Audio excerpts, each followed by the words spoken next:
सभी को जय मसीह की। अध्याय 23 उत्पत्ति का सारा की मृत्यु अंत्यक्रिया का वर्णन। हे मेरे प्रभु, ऐसा नहीं, मेरी सुन। वह भूमि मैं तुझे देता हूँ और उसमें जो गुफा है वह भी मैं तुझे देता हूँ। अपने जाति भाइयों के सम्मुख मैं उसे तुझको दिए देता हूँ। अतः अपने मृतक को कब्र में रख। तब अब्राहम ने उस देश के निवासियों के सामने दंडवत किया और उनके सुनते हुए एप्रॉन से कहा, यदि तू ऐसा चाहे तो मेरी सुन। उस भूमि का जो दाम हो वह मैं देना चाहता हूँ, उसे मुझसे ले ले। तब मैं अपने मृतक को वहां गाड़ूंगा।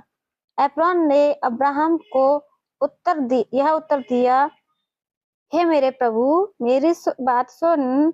उस भूमि का दाम तो 400 शेकेल रूपा है, पर मेरे और तेरे बीच में यह क्या है?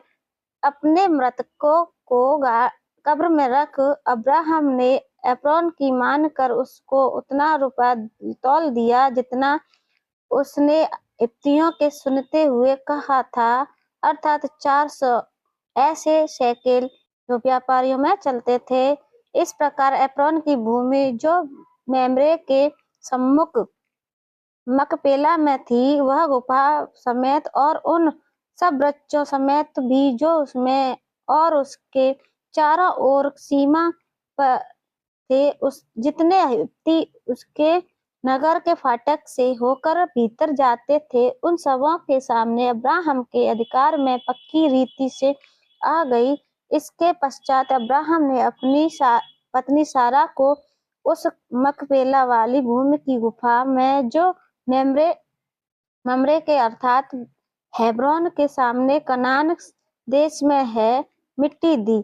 इस प्रकार वह भूमि गुफा समेत जो उसमें थी हित्तियों की ओर से कब्रिस्तान के लिए अब्राहम के अधिकार में पक्की रीति से आ गई। सभी को जय मसीह की। बाय। जय मसीह की। धन्यवाद। ये हेडिंग थी, वो पूरी की है मैंने, जो सारा की मृत्यु का अंत्यक्रिया की वर्णन। इसको सभी को जय मसीह की। बाय।